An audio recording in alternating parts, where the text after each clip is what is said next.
Vicky express में आपका स्वागत है।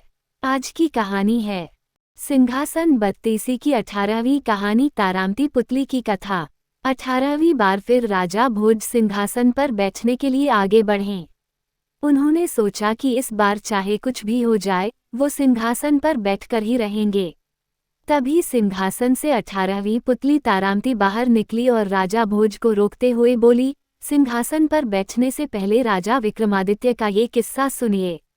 उसके बाद पुतली तारामती ने कहानी सुनाना शुरू किया। राजा विक्रमादित्य कलाकारों और विद्वानों का खूब सम्मान किया करते थे। उनके दरबार में कई महान कलाकार थे। अन्य राज्यों से भी योग्य कलाकार उनके दरबार आते जाते रहते थे। एक दिन राजा विक्रमादित्य के दरबार में दक्षिण भारत से एक विद्वान पहुंचे। उनका मानना था कि किसी को धोखा देना सबसे बुरा और गिरा हुआ काम होता है। अपनी बात सही साबित करने के लिए उस विद्वान ने राजा विक्रमादित्य को एक कहानी सुनाई। उस विद्वान ने कहा कि सालों पहले आर्यावर्त राज्य में एक राजा राज करता था। उसका भरा पूरा और सुखी परिवार था। उस राजा ने 70 साल की उम्र में एक लड़की से शादी कर ली।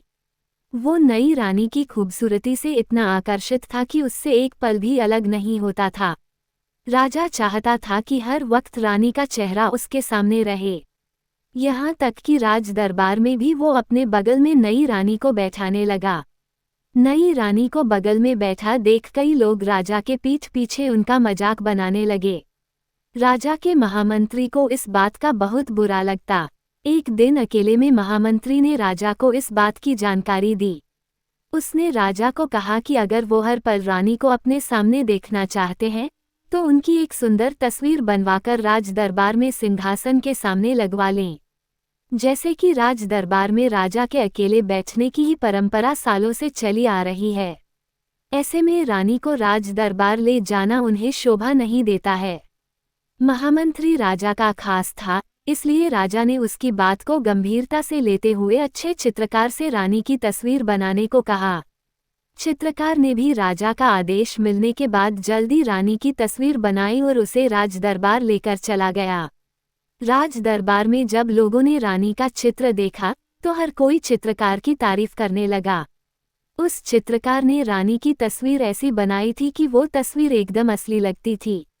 राजा को भी रानी की तस्वीर बहुत पसंद आई। तस्वीर को निहारते हुए राजा की नज़र चित्र में रानी की जंघा पर गई। उस जगह पर चित्रकार ने एक तिल बनाया था। राजा को इस बात पर काफी गुस्सा आया। उन्हें लगा कि चित्रकार ने जांघों में तिल कैसे बना दिया। ये सोचकर राजा को बहुत गुस्सा आया और उसने चित्रकार से इसको लेकर सवाल पूछा। जवाब देते हुए चित्रकार ने कहा कि प्रकृति से उसे ऐसा गुण मिला है कि वो छिपी हुई बातें भी जान सकता है। इसी गुण की वजह से उसने ये तिल बनाया। साथ ही तिल से तस्वीर की सुंदरता भी बढ़ती है, इसलिए उसने तिल बनाया है। राजा को उसकी बात पर भरोसा नहीं हुआ। उसने बिना देर किए जल्लादों को बुलाया और चित्रकार को जंगल ले जाकर मारने का आदेश दे दिया। साथ ही उसकी आंखें निकालकर राजमहल लाने को भी कहा। भले ही राजा को चित्रकार की बात पर भरोसा नहीं था, लेकिन महामंत्री को चित्रकार की विश्वास था। ऐसे में जंगल ले जाने के बाद मंत्री ने जल्लादों को धन का लालच देकर चित्रकार को रिहा करवा दिया। साथ ही उन्हें ये सुझाव दिया कि सबूत के तौर पर वो किसी हिरण की आंखें ले जाकर राजा को दे दें। इसी बीच महामंत्री चित्रकार को अपने घर ले आया और वो रूप बदलकर महामंत्री के घर में रहने लगा। इतना सब होने के कुछ दिनों बाद राजा का बेटा शिकार करने के लिए जंगल गया। तभी उसके पीछे एक शेर पड़ गया। राजकुमार अपनी जान बचाने के लिए एक पेड़ पर जा चढ़ा। पेड़ पर वह बैठा ही था कि उसकी नज़र वहां पहले से ही बैठे भालू पर पड़ी। राजकुमार और डर गया। उसको डरा हुआ देखकर भालू ने कहा, तुम डरो मत, मैं भी तुम्हारी तरह ही पेड़ पर शेर को देखकर चढ़ा हूँ। इसी बीच भूखा शेर उसी पेड़ के नीचे उन दोनों पर नजरें जमाकर बैठ गया। काफी देर तक पेड़ पर बैठे बैठे राजकुमार को नींद आने लगी।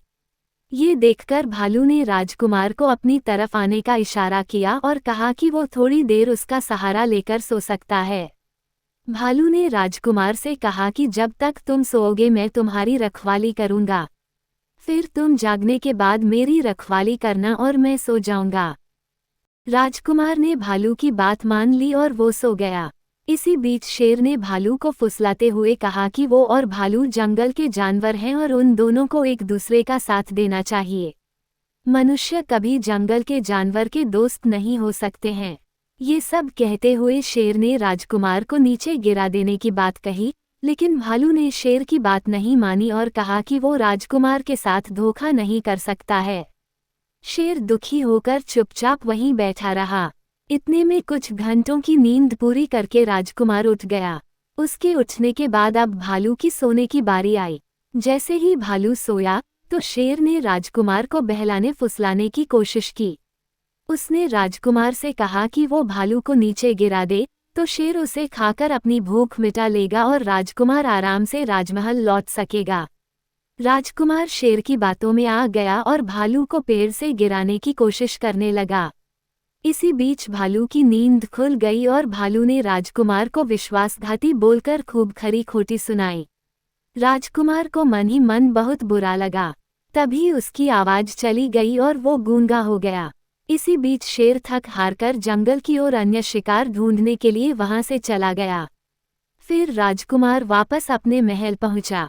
उसकी आवाज जाने की वजह से वो कुछ नहीं बोल पा रहा था। राजकुमार की आवाज जाने से हर कोई परेशान हो गया। बड़े बड़े ऋषि मुनि और वैद्य राजकुमार को देखने के लिए आए, लेकिन राजकुमार की इस अवस्था का वो पता नहीं लगा पाए। इतने में महामंत्री अपने घर में छुपे उस चित्रकार को चिकित्सक बनाकर वहां ले आए। चिकित्सक बने चित्रकार ने राजकुमार के चेहरे के हाव भाव से सारी बात जान ली। उसने इशारों में राजकुमार से पूछा कि क्या मन ही मन वो खुद को दोषी समझकर अपनी आवाज खो बैठा है। इशारों में राजकुमार उसकी बात समझ गया और फिर फूट फूट कर रोने लगा। रोती ही उसकी आवाज वापस आ गई। राजा बहुत हैरान हो गए और उन्होंने सोचा कि यह चिकित्सक राजकुमार का चेहरे देखकर सारी कैसे जान सकता है। तब उस चित्रकार ने कहा कि जैसे एक चित्रकार ने रानी का तिल देख लिया था, वैसे ही मैंने आपके बेटे का चेहरा देखकर ही सब कुछ जान लिया। ये सुनते ही राजा को समझ आ गया कि वो कोई चिकित्सक नहीं बल्कि कलाकार है। राजा ने चित्रकार से अपनी गलती की माफी मांगी और उसे कुछ उपहार देकर सम्मानित किया। इतनी कहानी राजा विक्रमादित्य को सुनाकर विद्वान चुप हो गया। राजा विक्रमादित्य इस कहानी को सुनकर बहुत खुश हुए और उनकी बात मान ली कि धोखा देना सबसे बुरा काम है। इसके बाद राजा ने विद्वान को 1 लाख सोने के सिक्कों से सम्मानित किया।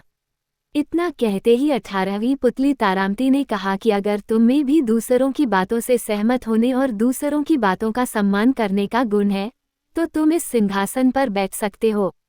इतना कहकर 18वीं पुतली तारामती सिंहासन से उड़ गई और राजा भोज एक बार फिर सिंहासन पर बैठते बैठते रह गए। कहानी से सीख: किसी के साथ कभी धोखा नहीं करना चाहिए। विश्वासघात का अंजाम बहुत बुरा होता है। सुनने के लिए धन्यवाद। मेरा चैनल सब्सक्राइब करें, लाइक और शेयर भी करें। धन्यवाद।